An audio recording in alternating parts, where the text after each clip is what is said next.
Sadhguru Jaggi Vasudev is a realized master, mystic, and yogi. He has shown the way for people to attain to their natural joy and to live life with experience from one's own inner nature.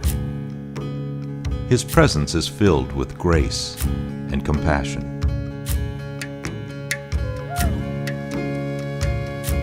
Sadhguru's scientific approach towards spirituality and work towards the upliftment of humanity have received accolades worldwide. The words that come from him in intensity and utmost clarity, from his deep understanding and wisdom, can change the very core of the being. Belonging to no particular tradition, Sadhguru incorporates what is most valid for the modern person from the spiritual sciences. His work, an outpouring of his blissfulness, finds expression in the form of a ceaseless offering to help all beings. Available to all who are willing, Sadhguru's life is an invitation to the divine through individual transformation.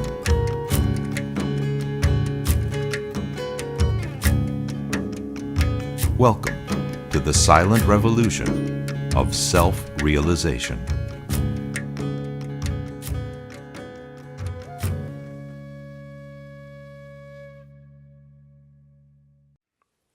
Always a manifold way in which people make use of the spiritual processes.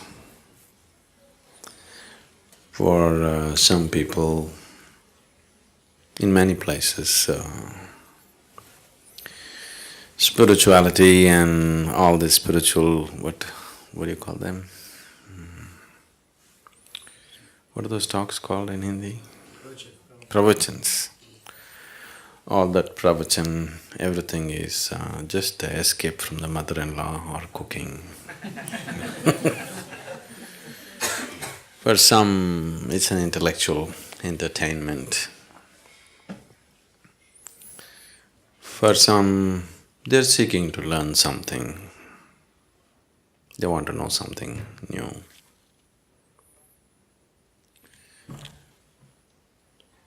A few people are wanting to, bring about some changes in their life. They want to become a little more peaceful, a little more loving, a little more something else. Some change they want in their life. Some people are looking for transformation. You know the difference between change and transformation? Transformation means nothing of the old should remain. Change means improvement, self-improvement or transformation.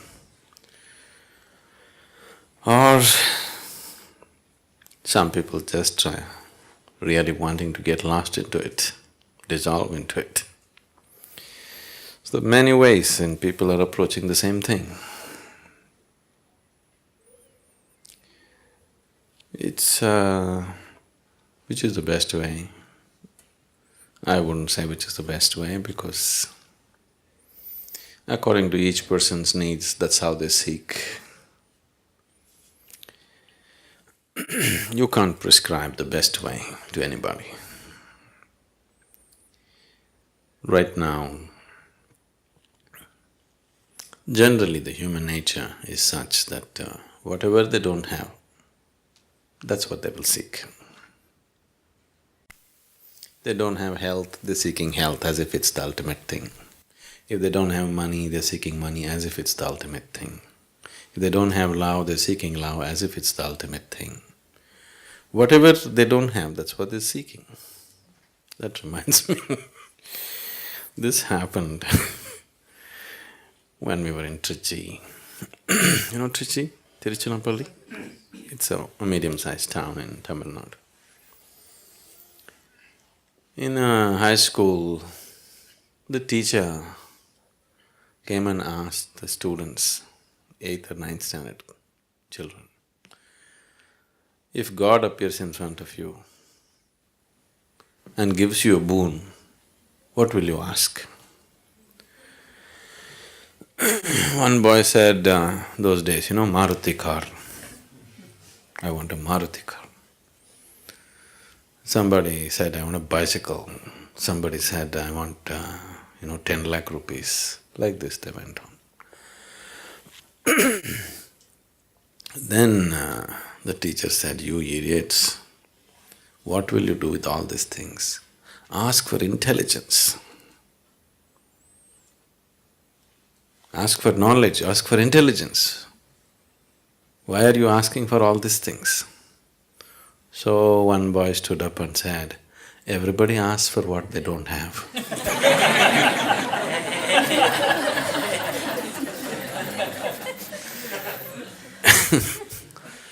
So, everybody is seeking what they don't have, isn't it? Now if you go by this, when a human being goes by this process of asking for what he doesn't have, then it's an endless process. Because what is it that you have? What you have is so little. If you go on asking for what you don't have, you need 1,000 years and still you will be nowhere. If you start seeking the next thing that you don't have, it's an endless process, self-defeating process, isn't it? It seems to be taking you somewhere, but it doesn't take you anywhere. So, what is this about? If you don't seek, if there is no seeking, you don't go anywhere, Why would you go to any place if there's nothing to seek? Because that's the very basis of your activity, desiring and going after it, isn't it? The objects of desire may change and people may think one object is better than the other, but it's not so. Whether you're seeking money or home or intelligence or knowledge or God or this or that, desire is desire, The object of desire just changes the directions of your destination, but doesn't change the process of life as such. And the essence of life is in its process, isn't it? Where you got in the end is not the point really. In many ways, right now, the essence of life is how you're experiencing it right now. So, one's quality of life, if we are changing or if you're wanting to experience life in a little better way or in a much better way, whatever, changing the objects of desire is not going to make so much of a difference. It's the way we handle the process which is going to make the difference. But even if life becomes very pleasant and beautiful experience, it has to happen for every human being. But even if it happens, still you will see there is something within you which doesn't want to settle for just joyful life either. You're very happy, and after some time, even that doesn't seem to be enough. Because happiness is missing, right now the whole life seems to be pursuit of happiness. If you're joyful, then you will see it's not enough. In fact, if you're very happy, you will do many more things than when you're unhappy. Isn't it so? Because now you're charged and now there's nothing pulling you back. You have all the enthusiasm to go about and do lots of things.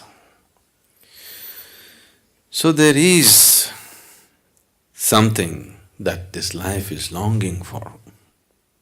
It's not a desire,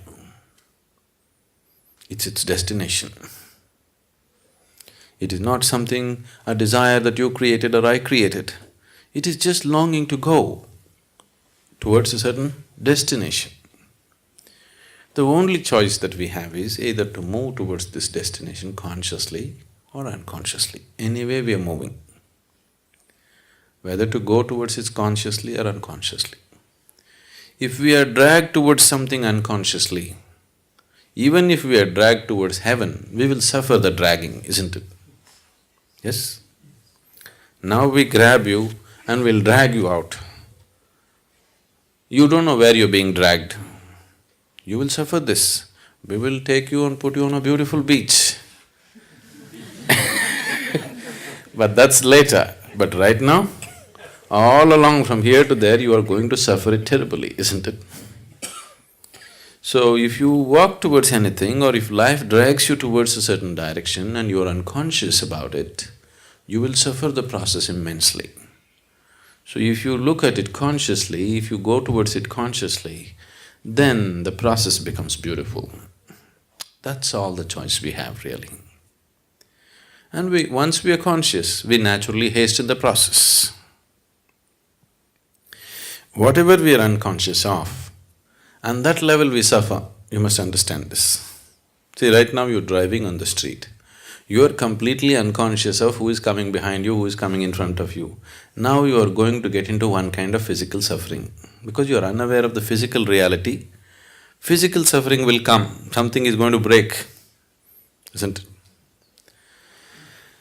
Now, you're unaware of what is happening in your body, another kind of suffering will come.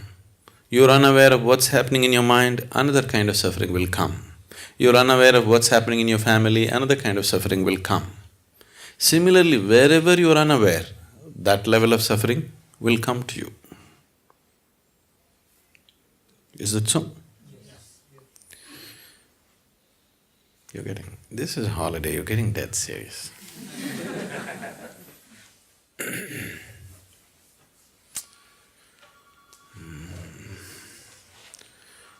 Once a pirate… know pirate? A pirate walked into the bar. The bartender knew him from long ago, he's seen him just the previous year and now he's come back after his expeditions. He looked at him and said, "Hey, what happened to you? You look terrible." The pirate said, "No, I'm just feeling just about fine." Then the bartender said, "But what happened to your leg? Why the wooden leg?" "Oh, that we were just having a battle with another rival group and I saw a cannonball coming straight at me. Before I could move, it hit my right leg and I'm doing quite fine with the wooden leg. I'm pretty good." Then the bartender said, "What about the hook? Instead of left hand, you have a hook. What happened to that?" "Oh, we were just having a sword fight for fun and my left hand got chopped off, but I'm doing quite fine with this hook." In fact, it's more useful than the hand. Then he asked, "What about the eye patch? You lost one eye, what happened?" "Oh, that I was just looking up at the sky and a bird poop fell into my eyes." Oh, come on. Who ever heard of anybody losing their eyes for bird poop? How would you lose your eyes for bird poop? No, that was the first day I had my hook on.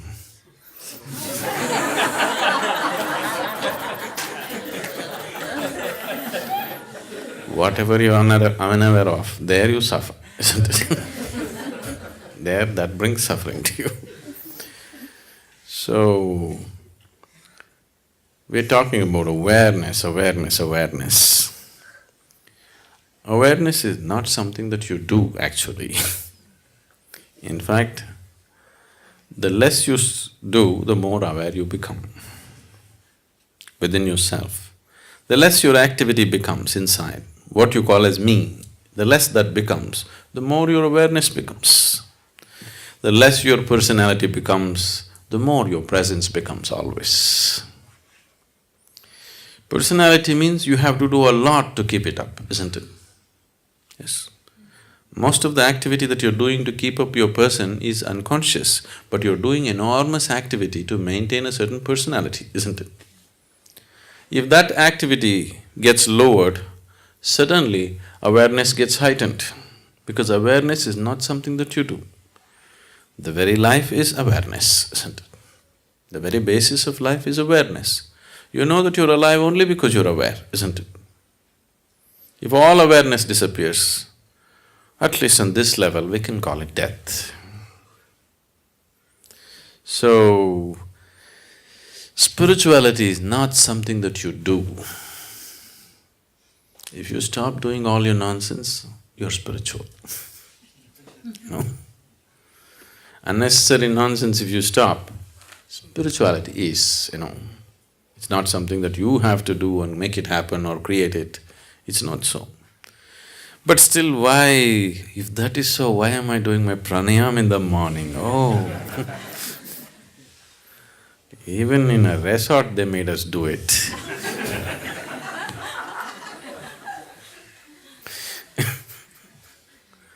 I'm sorry, the resort.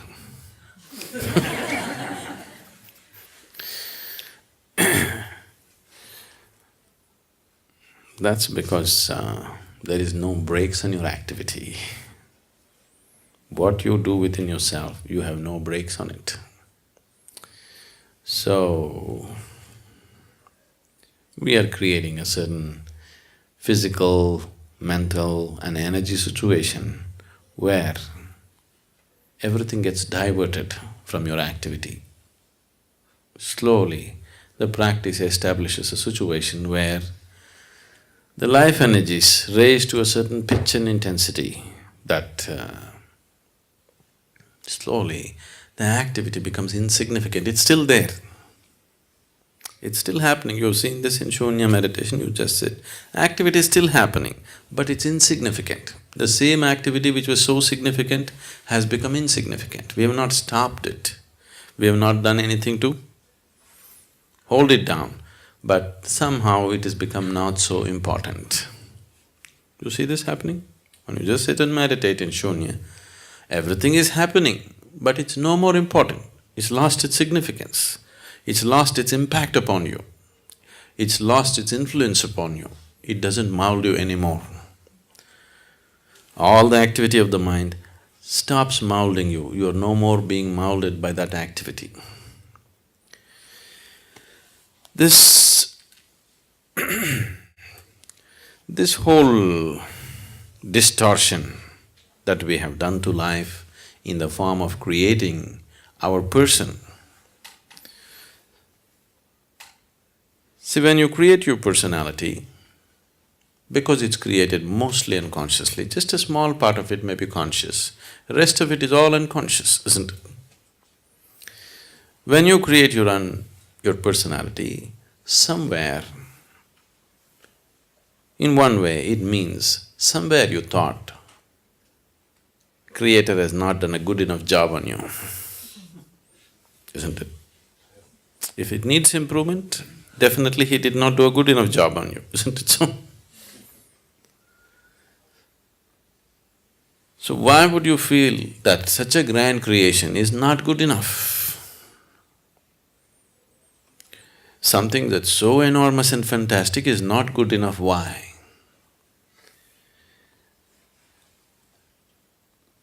Because in this simple process of self-preservation, there is a simple basic process which is built into every cell in our body. Every worm, insect, animal has this, we also have it. This simple process of self-preservation, we don't know where to contain it. It has just spread itself into everything. Because it spread itself into everything, you have to create a small person of yourself who will defend himself all the time. As we've been looking at in the programs, the only thing that needs preservation is your physical body. Your personality, we must maul it every day. It should be okay, isn't it?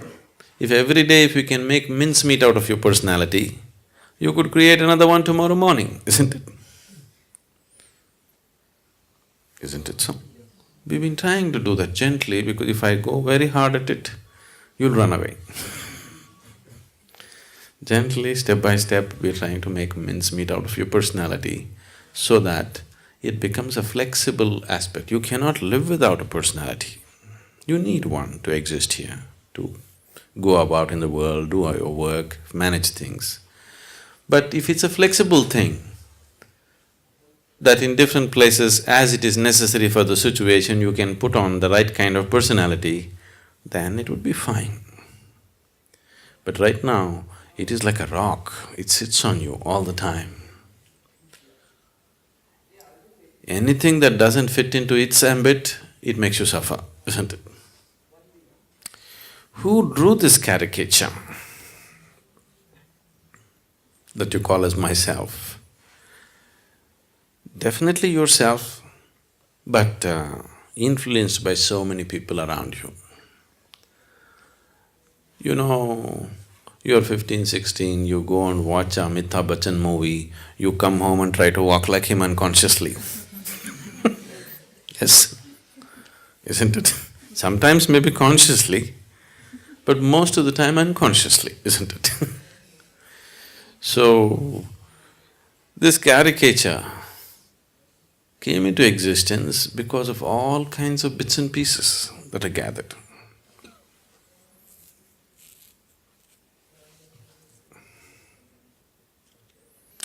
It happened when we were in school. There was a boy who was studying with me, who had an excellent hand, he could just sketch anybody with whatever kind of distortion he wanted. So, there was one very hated geography teacher.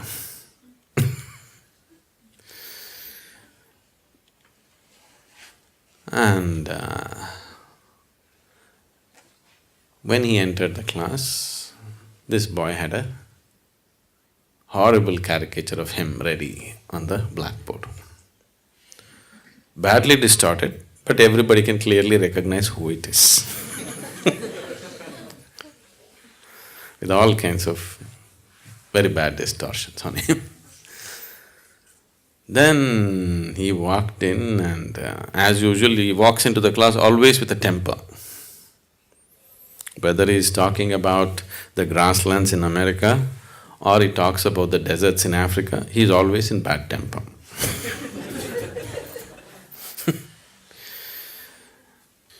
The moment he saw, he just… one thing he was angry, another thing he was somehow hit by the whole thing, the distortions. Then he asked, who is responsible for this terrible atrocity? As usual, everybody is suddenly interested in geography, very studious and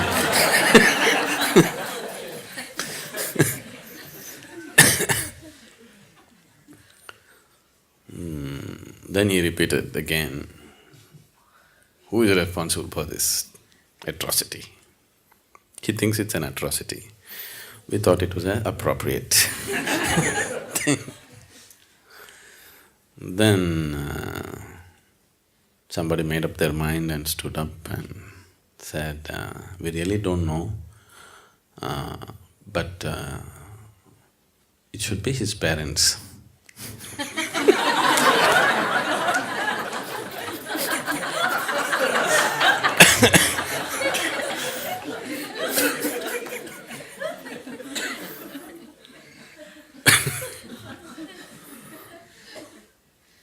So, for this atrocity that you call as myself, it's not your parents. This is you. Only you can commit this atrocity of distorting yourself into such a tiny possibility when an unbounded possibility was what you were offered. With life, you were offered an unbounded possibility. You made such a bad distortion and made yourself into such a tiny possibility. If you stop creating this caricature, because this caricature cannot exist one day without your support, you need to support it all the time. What meditation means, in one way, you're just withdrawing the support for your personality, that's all. Suddenly it collapses. Only the presence is there, the person is no more there. If you could walk on the street like this, if you could operate with people like this all the time, that you have no personality, but looking at this person at this moment, how she is, accordingly you put up a personality as it is necessary for this person. Now you go to that person, you put up a personality that is necessary for that person, then it would be so much fun drawing new caricatures every day. But once you get stuck to a particular distortion, that becomes a problem. Every day if you have a new distortion, it's called art. Isn't it? If you're stuck with one distortion, then you're called a freak. Isn't it? Isn't it so? Every day if you're able to create a new distortion, that is artwork, isn't it? If you're stuck with one distortion, you're a cripple. So that's the big difference. Sadhguru, when you're talking about personality, we have to have different personalities as a parent, as a husband, and at work. In normal living, it becomes very difficult to change the personality. You mean to say people around you won't let you change it? Not true. See, right now, let's say you're going to your work we'll take the work situation because it's less personal for you. You're going to work with a certain attitude and a certain person is going to work, which is you right now. Let's say he goes briskly like this every day. Good morning, good morning, good morning. Don't mean a good morning to anybody. The way people say good morning, it's very clear they intend to give you a bad morning.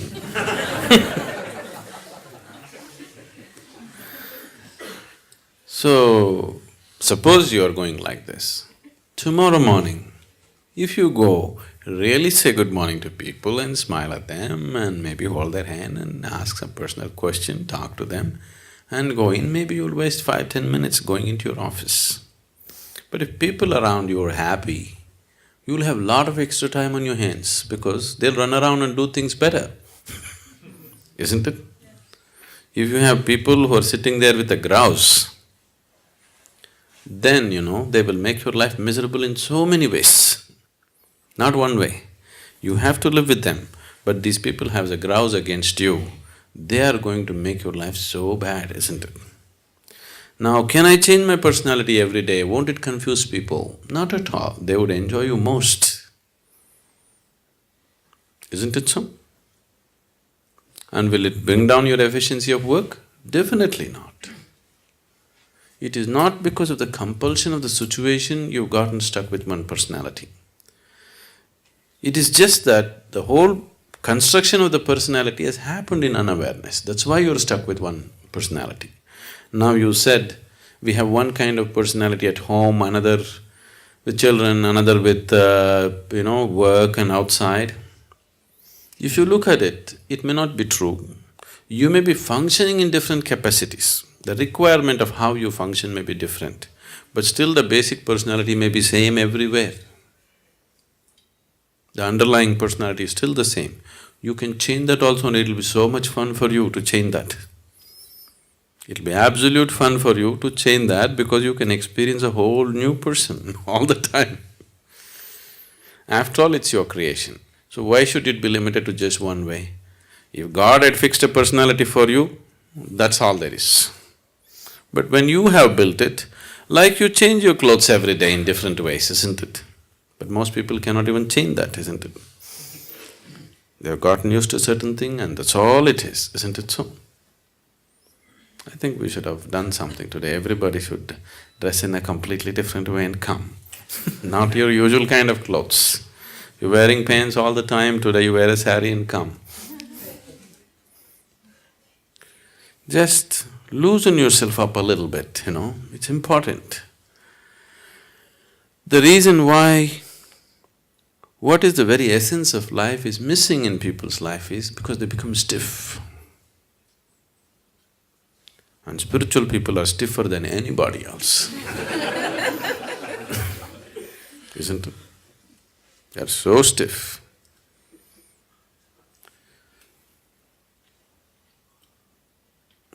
Still doesn't answer your question. There can be changes in the behavior, but your personality remains the same. It remains the same. That's what I'm saying. You're stuck to one personality. It's just the actions are different because the situations are different. But the person is same, isn't it? So the person is same because what your personality is has become you. You're completely identified with it. There is no distinction between you and your personality, isn't it? You have become that. The mask has gotten stuck to your face now. You can't take away the mask.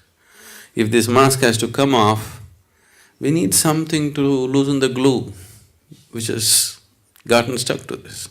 It is identity. So now we are creating various situations where your identity dissolves in a certain way. Meditation or any kind of yoga practice, whatever is, just to loosen the identities so that there's a little more flexibility about it. Maybe the whole of it has not come off, but at least you can adjust it a little bit. So mask being totally stuck, at least little you are able to take a breather. That much break it is giving you. But if you work a little more with this, you can take it and keep it off. Now, people, when they come to advanced programs, 3 days or 7 days they're in samyama or bhavaspandana, the person that you are, you'll just simply forget who you are. You don't know who you are. It'll become like that because the situation created is so intense and so different. Everything that you know as normal is broken. After some time, you don't know who is here. After the program is over and you come back, you just wonder, is it me who went through all that? Most people can't believe that they actually went through samyama and came. Simply because it's created like that, the whole situation. Not only the meditation process, the situation also is created in such a way that it doesn't assist your personality in any way. The whole thing is to take off all the supports, because your personality cannot exist for a moment without your support. If you involve yourself in any intense activity, it could loosen up a little bit. But that is haphazard. For example, let's say you go and play a game. Those moments of total involvement, you may lose your personality. But that is a haphazard way of attempting it. Now we are looking at how to approach it scientifically, how to dismantle all the scaffolding that is holding it up. If you have noticed this, people who are very, very committed and enjoying the process of working, they always have more flexible personalities than people who are working towards a goal. Is it so? Have you noticed this? Because just the involvement with the work, total involvement, those moments the personality becomes little loose. But people who are working towards a goal, that they want this to happen, those people have strong personalities always.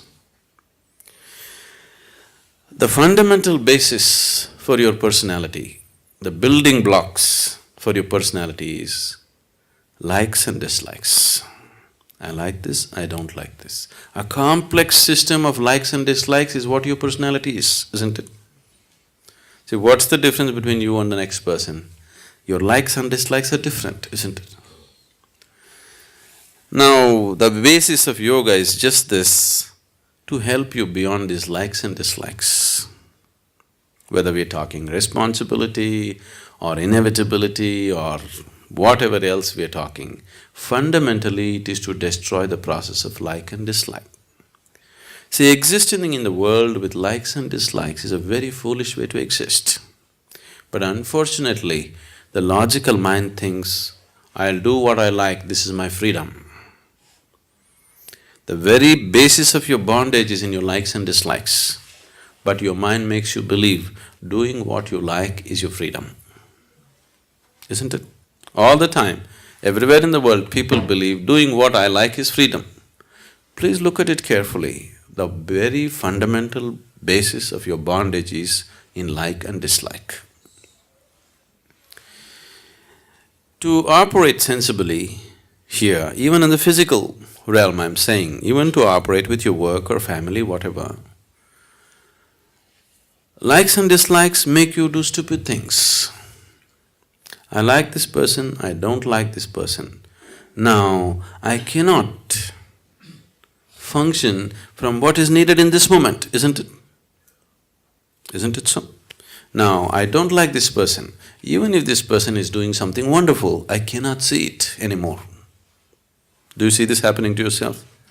I like this person. Even if they're doing terrible things, I cannot see it anymore. Isn't it so? Because the moment you get trapped in this like and dislike, you have no discretion. You lost your discretion. Your intelligence is forsaken. Your awareness is simply impossible once you get trapped in likes and dislikes. The moment you say, I like this, getting identified with it is very normal. It's a natural process. You don't have to say, I'm going to identify with this light bulb. If you just say, I like this light bulb, you get identified with it. The process will just happen. See, life is set up in such a way for you so that life happens automatically. You just have to sit here and enjoy the bounty of life.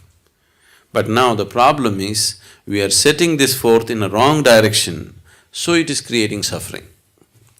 Suppose if it was all in your hands, you have to like it, you have to get involved with it, everything is yours. It would be a terrible effort to live, isn't it? Now it's all set up well, the whole software is so well set up.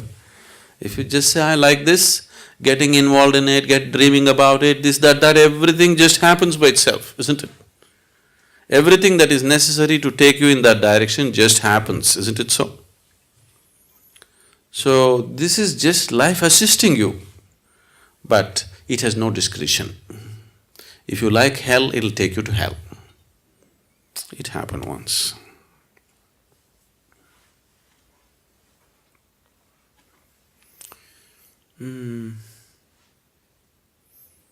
What do you call a person who hires people in a corporation or whatever?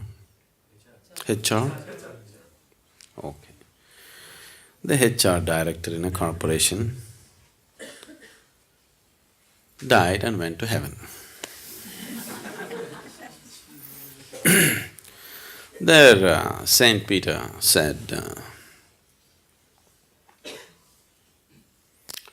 see, because you are the first HR person to come to heaven,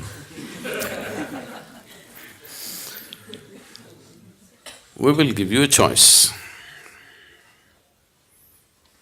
If you want, you can stay in heaven because you got the passport.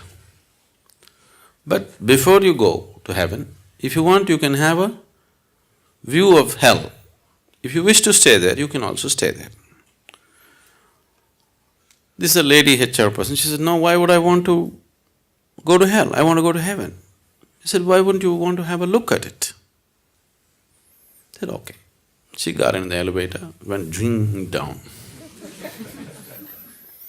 Then the elevator doors opened, and it opened into a beautiful garden.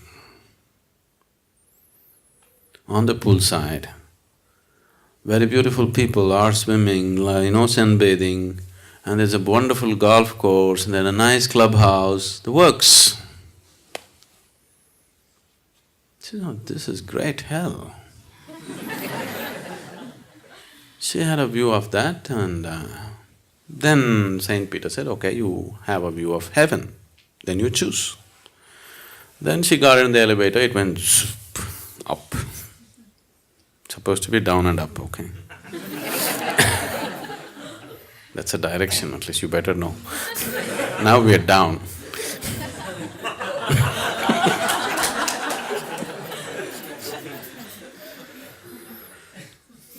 So, there they opened the doors, and then she saw lots of clouds, people just floating in the clouds, playing harp and She said, okay, this is also fine, but I think I'll go to hell.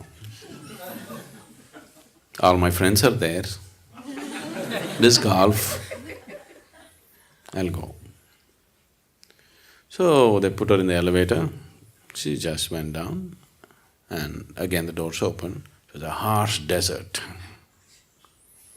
Everybody all dried up without food, in terrible condition, everything. She said, "What is this?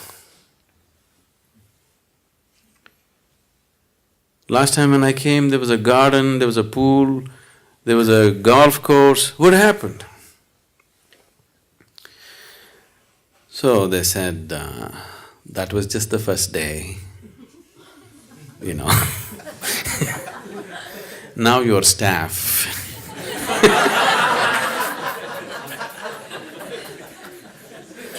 That was the interview. Now you're staff. All your life you did this to people, so this is your choice.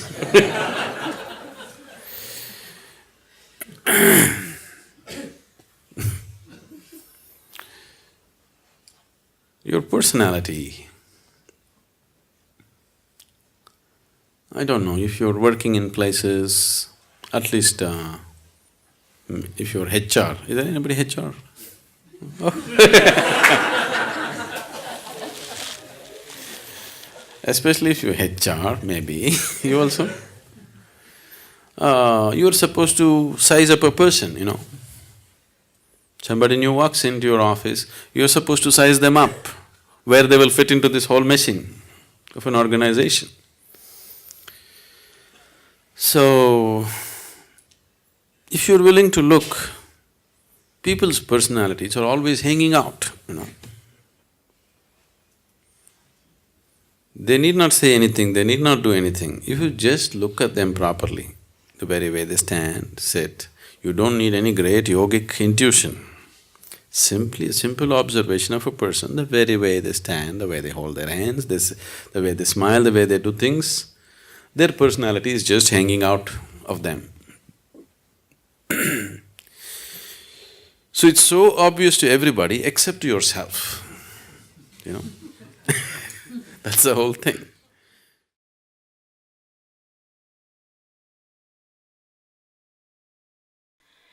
You are my perfect mirror, you show me what I'm not. In the endless pit of what once was me, layer and layer you peel off me. The pain it is, but the joy it brings. So thank you for showing me what I'm not, for showing me what I could be.